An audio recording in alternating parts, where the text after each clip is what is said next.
Thank you, Dr. Conrad, for your informative lecture. And now we move to next speaker, Dr. Mohamed Omar Al-Farouk, our active and elegant lecturer. Please let us enjoy your lecture.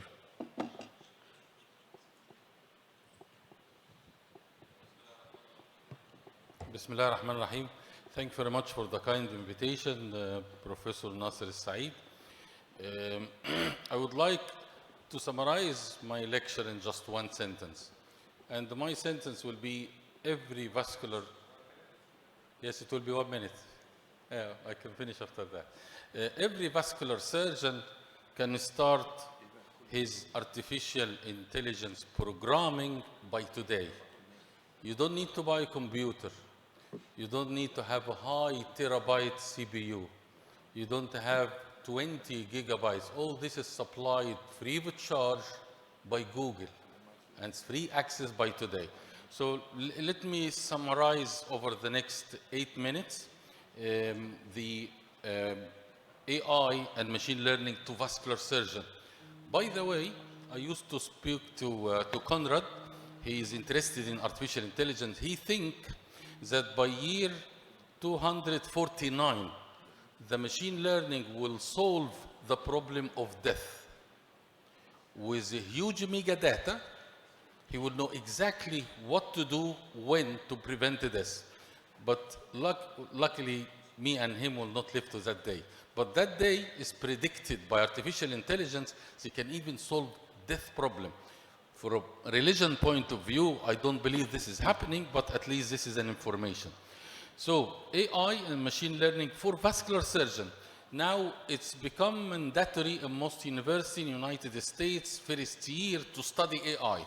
I am involved in one of these universities, and by graduation from first to second year, you have been asked to get an AI project done. So I made a free course. If you scan this QR code, it will get you over the free course right away to all vascular surgeons. Just by having this QR code, you can log in, see the information, and you will get invitation for a free course about AI. I will go very quickly. This is my intention. I want that everyone to learn artificial intelligence. The computer language is called Python. Python is very near to basic English, and there is a book which learns Python in 1 day. So you can learn the computer language in 1 day. You don't need to buy a supercomputer. You go to Google Colab, which will give you the computer, the CPU, and all the Python programming. You don't need to install anything. You can actually do programming from your Android phone. Why it is important? Because I think it will revolutionize the way you think about diseases. So this is the intention of the course. I will go very quickly. The course is for 1 year. Usually you spend 2 hours per week, and by the end, you will get certification that you are AI specialist. Now we all are using a ChatGPT, which really fantastic. You can give a diagnosis to ChatGPT. It will give you the information, the background, what you do next to the patient. It can give you a summary of the progression of the disease. It's really amazing. And to know that it has been owned by Elon Musk, and just saving the data in Amazon Azure, you pay $3 million per day, just keeping this data. This ChatGPT is more intelligent than us. And this is the beginning, because the ChatGPT 4 is 10 times more powerful than ChatGPT 3. I'm not sure if you have used it for vascular indication, but it's amazing. It's really amazing. And this is due to artificial intelligence. So I will go very quickly. Just one slide. I will spend some more time on it. You don't need to have a previous computer language. I used to be computer programming about 30 years ago with something called machine code. But now it is bloody easy. You don't need to run it for a long time. You don't need to buy a computer. You don't need to buy anything. You can actually do it by tonight. So you don't need a computer programming to do artificial intelligence. And I think these are the people who need to have it, both nurses, physician, medical history. And to learn an AI, it's very easy, software. You don't need skills about it. You don't need even have a computer background. It is as simple as that. And this is the benefit of the course. Of course, now, you know, machine learning is now diagnosing chest X-ray in United Arab Emirates. It's not done by intervention radiologists. It's all done by AI because it's cheaper, it's 24/7, it is more accurate than a physician.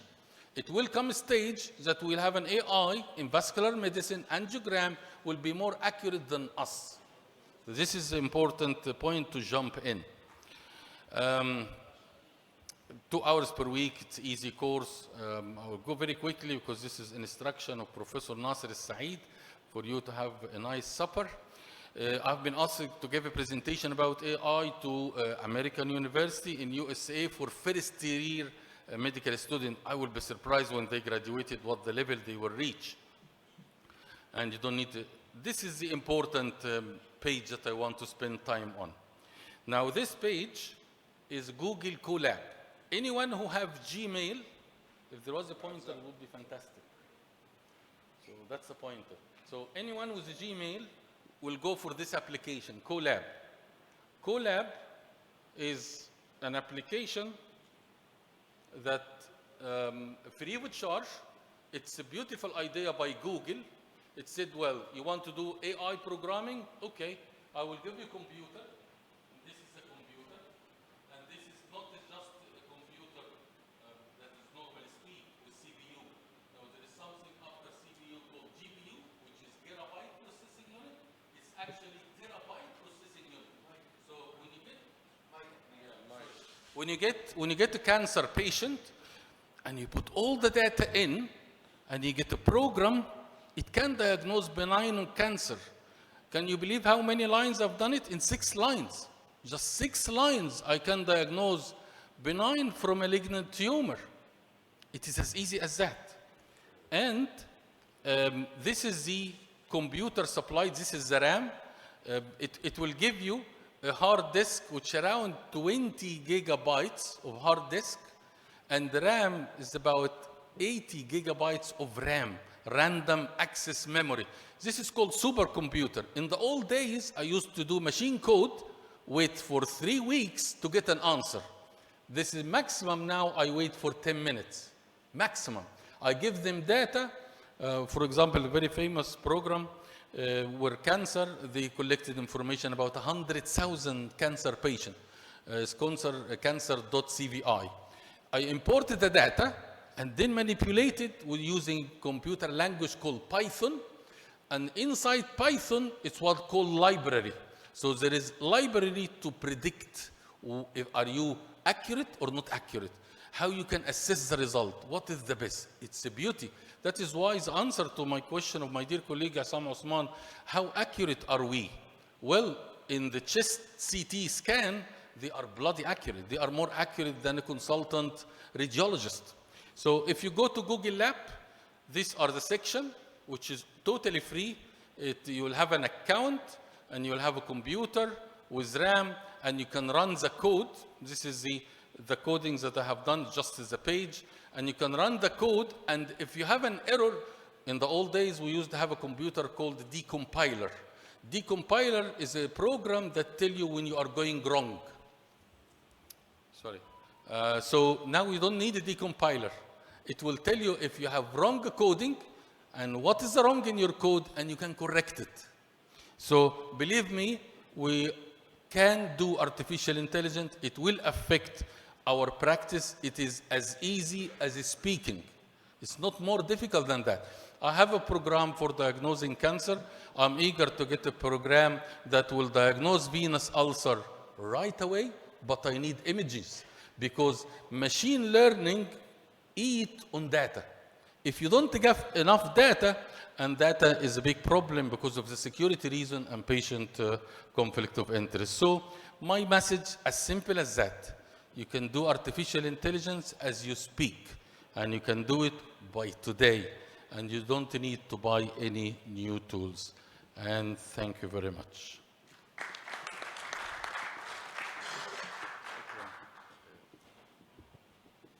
You are the moderator, so thank you. You're still moderator. So because of time, I think I will give the announcement, Professor Nasser Said. If Yeah. you want to have discussion, just give me the order. Yes, you can start the discussion first, and any question? Thank you for your informative lecture.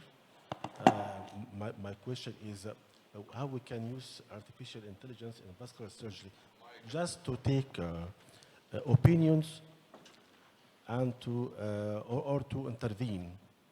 Excellent question. I didn't want to go into detail with artificial intelligence, but to do an artificial intelligence program, there are 17 steps you need to go. Diagnose the problem, get the data, perform a module, and this module you test and manipulate, and you get your answer. And after getting your answer, you start to improve your module. So these are the steps. So let us say, for example, I want the machine learning to diagnose ulcer cause, etiology, is it arterial or venous or combined or skin disease or whatever. You need to get a data, huge amount of data, and you get a diagnosis, and you make the machine to learn which data will give you this diagnosis. The more data you have, the better your accuracy. And then the machine learns from itself with the data. And these are the steps. What are the idea in my mind that AI can do to us? Well, it can diagnose a presentation to you, give you diagnosis right away. If you have patient with venous ulcer, with anemia, bleeding, and for example, and acute pancreatitis, what is the diagnosis? It will give you exactly within seconds. It search all the medicine and give you the final diagnosis within a second. This is the beauty. Secondly, you can do your own program to diagnose venous ulcer, diagnose venogram, diagnose angiogram with certain accuracy more than the human eye. It has been done. Now, diagnosis of cancer breast is done by AI. It is not done by radiologists. And can you believe it is more accurate than the expert radiologist? So that's why it's gone. Yes, my dear Dr. Isam, fire your question. Your excitement is palpable. It's contagious. But I don't know what I'm getting excited about. I'm excited, but I don't know what I'm getting excited about. Okay, let me give you a scenario. You say it's simple. Yeah. Let's put it into play. So, Assam Osman is 58-year-old hypertensive smoking male of Sudanese origin. Okay? Yeah. Has a 5.8 centimeter infrarenal aortic aneurysm. Yeah. Okay? Is going to see Dr. Nasser for treatment, Yeah. who is a consultant vascular surgeon of XX repute. Yeah. Can AI, if I put all this information in, predict accurately what my perioperative risk will be if I have open aneurysm repair or if I have EVAR? Yes, absolutely right. It's been done by Siemens, and now they have already the software to be added to Siemens Zigo. They have put their, I think they have something like 80,000 angiogram with aneurysm intervention, and they put the complication rate. So the machine, when you feed him with this patient, DICOM loop, he will tell you he have a high risk of endoleak type 2A that is suitable to embolization by transvenous access. It will be as accurate as that. And there is a group now on Telegram which is dedicated artificial intelligence in aortic disease, mainly American University. And they have a program to detect rupture. And I told you the accuracy now is 90%. So when you put a DICOM loop to AI, it will tell you, well, from the data I know that we human could never know, because he have seen all the rupture, you know exactly what.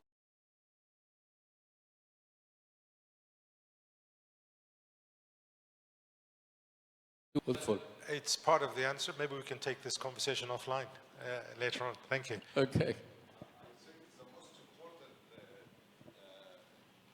If you have any program to measure the surface tension of the aortic, this is to predict which will going to rupture, which will still have some times to. Absolutely. This will help us, and I'm dead sure will save a lot of money. Absolutely. Because you can make all your cases an elective basis rather than And on he will tell you emergency. as well, do the operation with Professor Nasser Al-Said. He will direct you to which surgeon to do it in which hospital. Doesn't And much care private much. and governmental. Okay, thank you very much. Mr. Any Rashad. more questions? Yeah, okay. So, Dr. Elena Goranova have in-depth knowledge about this subject of artificial intelligence. This is the topic of her PhD, so I'll leave it to her, but maybe she'll speak in French and I'll do the translation. J'ai fait un travail plus de 3 années avec une prédiction de la rupture, du risque de rupture des anévrismes. So she did a study about ruptured aneurysms. More than 3 years. And I know today that, I know today that artificial intelligence is a tool to the experienced doctor, to the experienced surgeon. Yes, because today,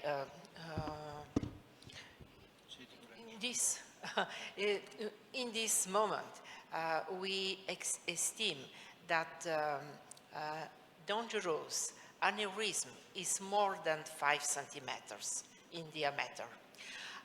But we can see some aneurysm who has 3 centimeters in diameter and they can rupture. So this analysis of artificial intelligence I used can predict is this aneurysm of 3 centimeter a risk of rupture or no, and can predict is another aneurysm of 6 centimeter or 7 can be ruptured or no. Because we know that there is many aneurysm more than 6 centimeter larger that they never rupture. Yes. Thank you. So if I add a little bit more, if you give all the data regarding aortic aneurysm, regarding the the age and the gender and the smoking status and hypertension and the configuration of the aneurysm and thrombosis, if we give all this data, the artificial intelligence can answer the question, what's the risk of rupture of the aneurysm, taking in consideration not only the size, but other factors. Excellent, and I can ask her to join our program to teach all vascular surgeons in Egypt artificial intelligence. You are very much welcome, and to explain the steps of the AI. No, so you can explain for us, do you have a special program for learning how is it, for example, one like me, I even can't use the computer, so how I can start to be a breakthrough this artificial intelligence program to start with? Yes, you get my point? Our university hospital buy for a period of 3 years this software from... Do you speak German, Dutch? No, I speak French. Because I can't understand French, but I can understand Dutch. Even both. No, your English is excellent. Your English is excellent. Yes. Thank you. So we buy this software from a guy from Finland for 3 years. His name is Gasser. Well, we Gasser, can... yes. No, I mean you have He's mathematician a and program engineer. for your doctor teaching them how can you get breakthroughs this field in your centers or... He's asking, do you have a program to teach doctors how to use artificial intelligence? No, for this moment I don't have. No. So you are we can exactly like elaborate. us, in the same level. We can elaborate. Thank you. The last question, please, to Dr. Okay, Dr. Omar, despite we use the artificial intelligence and the complication that might happen, who will be accused by the end and who will go to the court? If we use the artificial intelligence and there is complication that might happen during the treatment, whom will be accused? Yes, you probably didn't go to ChatGPT, but if you go to ChatGPT, on the first page it will tell you this information is being gathered by data until 30 December 2021. Secondly, this data is advisable for your practice. So there is no medico-legal issue to use an AI to help your patient. There isn't a problem. And believe me, because I have done some AI program, it is, I wouldn't say never wrong, but if it was wrong, it will be on the basic of neural network designed in it, not to do anything else. And now we as human, we are facing something more intelligent than us, which is ChatGPT-3. Have a conversation with it tonight. It's amazing. And this is pure AI, actually not a sophisticated AI program, but the amount of data that feeds on it is unbelievable. And I've told you, they pay $3 million just keeping this data alive by Amazon Azure. So I wouldn't say they are never wrong, but I would say 99.999, about 10 times, they are right. Yes, exactly. Thank you, Dr. Mohamed. Thank you, Chairman. Thank you all. So I just would like to make sure all of you will start tomorrow.